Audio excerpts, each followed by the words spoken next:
Brian Whitten here. I put a video up on YouTube about a week ago, and it was in relation to basically chemicals that I believed a chemical dump had been done by an aircraft that had flown across here 3 times in one day. And there is, like I said, another video on. I did say I'd get back here and if I got a response, because I addressed the issue with Qantas and with the Minister for Health, in the hope that I would get some sort of inquiry as to what it was that was happening. So excuse my head when I turn around like that. Just got to pick up a few things. You'll notice I've started to part my hair in a circle to see if it would catch on. It obviously has, because I've seen people with the same hairdo, so I feel proud of that. But anyway, as you can see, I did get a response back from a letter from the Australian Government Department of Health. And it says here that Mr. Hunt was too busy, and he passed it on to his Assistant Minister for Health, which is Fiona Nash, who was also too busy, and then gave her to her assistant, which is now Adriana Kukari. I apologise, Adriana, if I've got your last name pronounced incorrectly there, but that's where the letter come from. Basically, it just basically says, to the best of my knowledge, being Adriana, and like said Adriana, you may not have any knowledge at all about this subject, so I've just decided to put this presentation up on YouTube in the hope to enlighten you and also your minister, who was obviously too busy. The response I get when I address an issue with a minister in an Australian government is a response from Australian government, which brings me to this. This was attached, sorry, it's a bit crinkled. I got a bit angry, I got it, I guess. It's an EPA, Aircraft Contrails Fact Sheet. You'll see it's the EPA. You can't read this here, but I'll read it for you. It says United States Environmental Environmental Protection Agency. United States. What the hell am I getting a document sent over to me? A typed freaking copied document saying contrails are all perfectly fine. It's nothing to do with chemicals. The likes of people like Snowden, the whistleblower, the people over there have been denying this goes on for years, but you'll see this is exactly what all these images are that have been going across the screen here. They're all different aeroplanes too, so you know, a lot than that one. These ones here are all got windows in them. Isn't that odd? I mean, if you're actually going to do something like that, surely it would be cheaper to modify a cargo aircraft to do the same thing. But they do it in ones with windows in. I wonder why. Maybe it's because they want people to think they're passenger aircraft. It's interesting, isn't it? So anyway, like I said, I post this video up here to enlighten you, Adriana, and the Minister for Health, Mr. Hunt. Excuse the back of my head.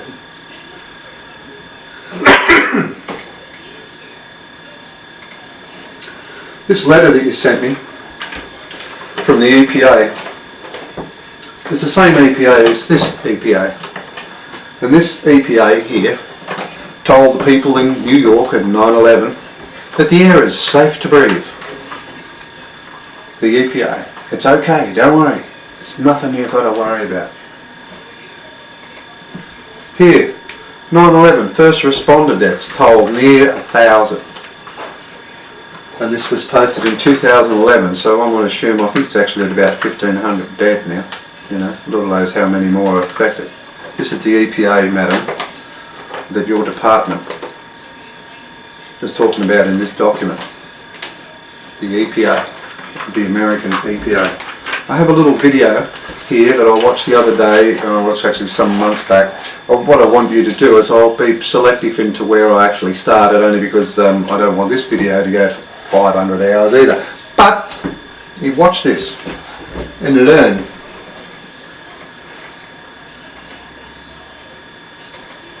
Have named submicron-sized particulates as being particularly harmful for human respiration.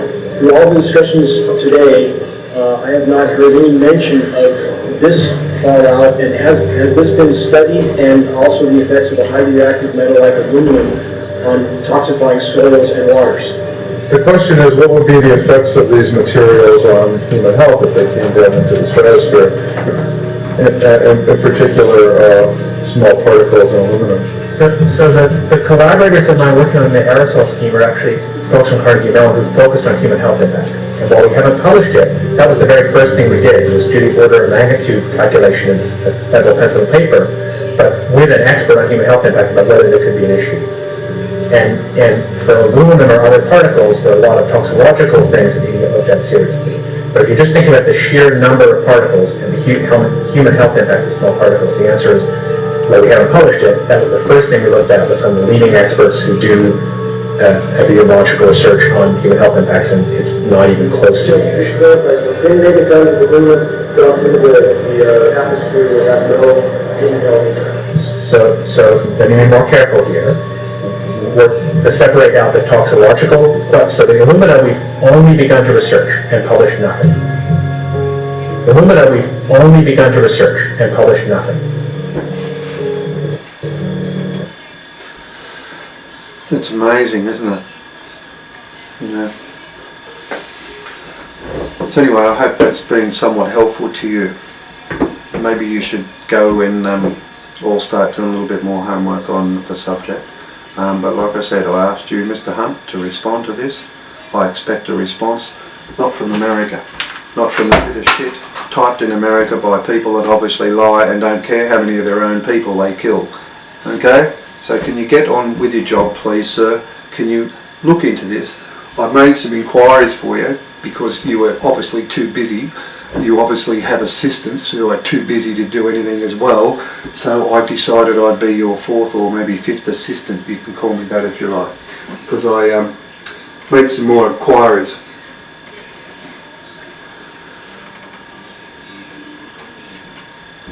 I actually went to the river the other day and some more aircraft flew over and I grabbed my camera and slung it up there and had my telephoto lens on. I thought, gee, they're a long way up. And then I actually realised something. This aircraft only went near 30,000 feet, and that's a cruise altitude of a 737. They fly high. Why? Because it uses less fuel. Why? Because it costs less money. Aircraft companies, you know, that's exactly what they do. They try and save as much fuel as they can, you know. This thing ain't anywhere near 30,000 feet, otherwise my $100 video camera wouldn't have taken such a good photo of it. So we can deduce by this then, why is it so low? Maybe it's coming into land at Taree. So I did your job for you, Mr. Hunt. I rang up the operations manager at Taree Airport and asked him whether any Qantas 737s land at Taree, and he said no. The only other airport, this came from the south, this aircraft. So I thought, well, maybe it flew off from Williamtown. So I rang Williamtown Air Base and spoke with the operations manager there, well, not Air Base I should say, the Williamtown Airport, and spoke with the operations manager, and strangely enough they assured me that there are no Qantas 737s landing there either. You know, I think I actually said in my first video that this was a 767. Looking at it a second time, and I think it's actually probably a 737. But either way, they don't land at either airport. The one airport, Taree, is about probably 12 kilometres north of here. Obviously Williamtown would be 110 kilometres to the south. So even if this had taken off from Williamtown, that's 110 kilometres. Well, I'm pretty certain it doesn't take a 737 110 kilometres to get to cruise altitude. I could be wrong, but anyway, like I said, this thing ain't anywhere near, not even close to cruise altitude. Now I'll ask you again, Mr. Hunt, would you please get off your backside, stop programming your iPad and polishing your BMW, and you get paid 200 grand a year at least from taxpayers. And you know who breathed this in? Taxpayers. So can you please do your job? Now I'll ask one more thing from another person. There's a pilot in this aeroplane. Well, one would hope so. I want you, if you're in threat of losing your job by, you know, coming out with what is in this shit, can you at least have enough concern for the other people that live in the country that you live in? Take a photograph of this aircraft inside, get a sample of the chemical, and anonymously send it to somebody. You know, if you haven't got the guts and the balls to stand up and say, no, I'm coming out and I'm going to stand here and I'm going to risk it. If you haven't got the balls to do that, well, at least have the decency for the rest of the Australians that live here, mate, to make sure this comes out. That's what I'm asking the pilot of this aircraft to do. Now, as far as Qantas are concerned, I'll ask one thing, and I've asked Qantas this, you know. The chairman of Qantas, you're an Irishman, mate. I like the Irish. They don't take a step backwards, and I'm not going to either. I want you to do me a favour, and would you please email me. There are email addresses attached to these videos I'm making.